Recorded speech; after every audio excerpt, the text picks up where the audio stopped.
Bonjour et merci de me retrouver sur ma chaîne d'Amcam Medium. Aujourd'hui, nous allons parler de réincarnation animale. C'est une question qui revient beaucoup en consultation. En général, on pose deux questions. La première, c'est est-ce que mon compagnon animal, chien ou chat ou autre qui vit avec moi actuellement est la réincarnation d'un animal avec qui j'ai déjà vécu précédemment? Ou alors l'autre question, c'est au sujet des compagnons qui sont déjà décédés. Vont-ils bientôt se réincarner dans le corps d'un animal, un futur animal que je vais prendre? Alors pour répondre à cette question, je vais prendre le message d'Erika en exemple. C'est un message que j'ai reçu très très récemment. Erika, c'est une chaîne dont je vous ai déjà parlé. J'ai une vidéo au sujet d'Erika sur ma chaîne YouTube qui s'appelle Communication animale avec un berger allemand. À l'époque, Erika vivait avec sa maîtresse une vie de famille très confortable et malheureusement, je vous apprends la mauvaise nouvelle, elle est décédée il y a quelques mois. Alors après son décès, on a fait une communication défunt avec Solange, sa maîtresse, et puis là, il y a quelques jours, une nouvelle communication car elle a pris un nouveau berger allemand pour vivre avec elle, une petite femelle de quelques mois, et elle voulait en premier s'entretenir avec cette petite femelle, elle m'a demandé si éventuellement on pourrait prendre des messages d'Erika pour savoir un petit peu où elle en est dans son parcours spirituel. Voilà, chose que nous avons faite et nous avons reçu des messages sur la réincarnation. Alors tout de suite, je vais dans un premier temps vous parler de Phénix, le chiot qui vit maintenant avec ma consultante Solange, et dans un deuxième temps, je vous parlerai du message d'Erika pour aller un petit peu plus loin sur le sujet de la réincarnation. Tout d'abord, nous allons commencer avec le message de Phénix. Phénix est donc un berger allemand qui a quelques mois, hein, elle a 4 mois au moment du message. Alors, je fais comme d'habitude avec Phénix, c'est-à-dire avec Phénix ou avec tous les animaux défunts ou vivants, ou même quand je fais un contact avec une entité X ou Y, je laisse toujours la possibilité de s'exprimer librement. Donc un message ouvert sans question, qui commence ainsi, elle dit « Bonjour, je suis Phénix » et elle demande immédiatement si Phénix est un symbole ou une représentation de ce qu'elle était auparavant ou de ce qu'elle sera ce qu'elle va être dans son futur. Alors, ce qui m'a surprise déjà dans cette question, c'est pas tellement la maturité de la question par rapport à un chiot de 4 mois, puisque c'est l'âme qui s'exprime. En revanche, c'est plutôt que Phénix, qui est une femelle, je n'avais pas du tout pensé au Phénix qui renaît de ses cendres au moment où Solange, la maîtresse, m'a annoncé le nom de son chiot. J'ai juste demandé comment s'écrivait Phénix, donc c'est un phénix qu'on a féminisé, donc j'ai juste rajouté un E, et je n'avais pas pensé à aller voir plus loin.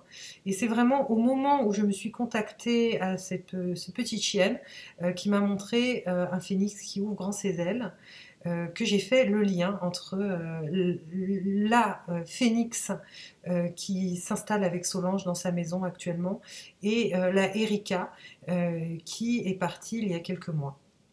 Donc c'était un premier indice sur la voie de la réincarnation, sur le sujet de la réincarnation. Voilà. Alors dans son message, Phénix a donné beaucoup d'éléments sur sa vie actuelle, sur son caractère, sur des choses qu'elle est en train de mettre en place, voilà, des choses personnelles liées à la vie de famille. Mais vers la fin du message, je lui ai quand même demandé si elle connaissait Erika. Alors c'est une question que j'ai posée comme ça, vraiment qui m'est venue juste par curiosité. Elle aurait très bien pu dire non ou oui. Je la laisse encore s'exprimer, en fait, je ne l'oriente pas. Je pose une question innocente, connais-tu Erika? Ce à quoi elle répond effectivement, elle connaît Erika parce qu'elle sent sa trace.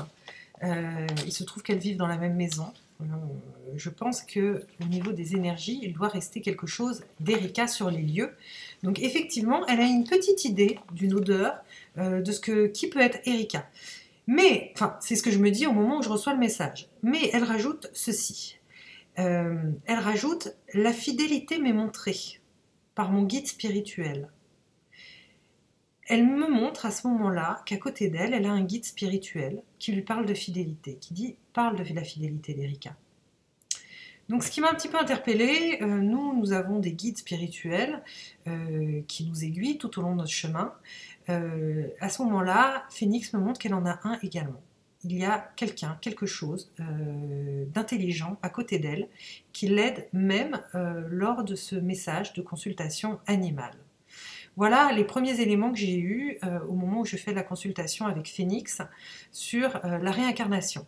Après, sinon, les autres éléments viennent de sa maîtresse. Sa maîtresse m'a annoncé que quand elle est allée choisir Phénix chez l'éleveur, au départ, elle était venue chercher un mâle. Bon, ça c'était, je savais qu'elle se dirigerait vers un mâle, on en avait déjà parlé, mais elle m'a dit, au moment où on regardait les mâles avec mon conjoint, moi je me suis sentie vraiment attirée par un chien sur la droite qui disait regarde par là, regarde par là. Et donc j'ai vu Phénix et j'ai dit c'est ce chien-là que je veux. Voilà, alors elle ne sait pas pourquoi elle s'est sentie attirée, puisque au départ c'était un petit mâle qu'elle venait choisir. Voilà, donc maintenant on va passer au message d'Erika et rentrer vraiment dans le vif du sujet, la réincarnation.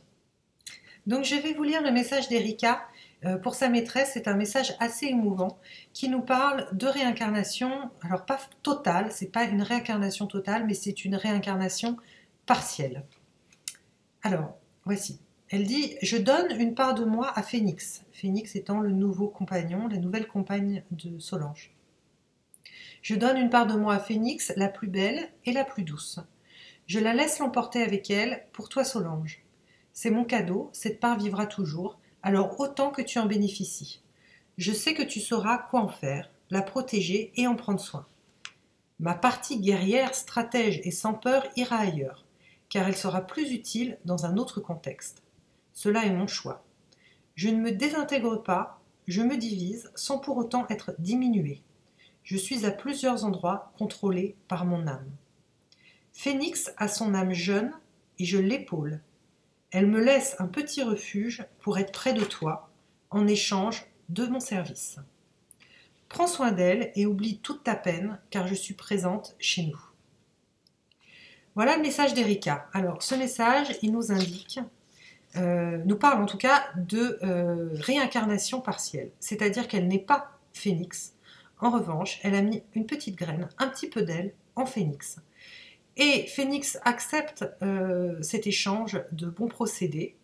Et en échange de ce service qu'elle rend à Erika, Erika la guide sur sa route incarnée en tant que chien sur cette terre. Voilà un accord qui a été passé entre deux âmes afin de satisfaire à la fois Solange, qui est toujours sur Terre, toujours dans la peine d'avoir perdu sa compagne avec qui elle a vécu plusieurs années, et surtout elle l'a perdu assez brutalement et avant l'âge. Donc voilà comment il est possible à la fois de trouver un compromis pour donner encore un petit peu de sa personne à Solange, et en même temps pouvoir poursuivre sa route spirituelle et son évolution ailleurs et autrement. Alors, je vous rappelle que j'ai fait une vidéo sur Erika, que je vais vous mettre le lien. Erika, c'est un chien qui avait une vie de famille, mais qui était capable également d'être un chien de travail. Ce côté chien de travail, cette étoffe un peu des héros, c'est quelque chose qu'elle n'a pas mis en œuvre dans sa vie avec Solange. C'est quelque chose qui lui tient à cœur, et je pense que ce dont elle nous parlait, de sa partie guerrière, elle la réserve à une autre réincarnation. Voilà, alors je n'ai pas toutes les réponses sur les réincarnations animales. En revanche, j'avais celle-ci qui me paraissait tout à fait correcte et intéressante à partager avec vous. Je vous remercie de votre fidélité et d'avoir suivi cette vidéo. À bientôt.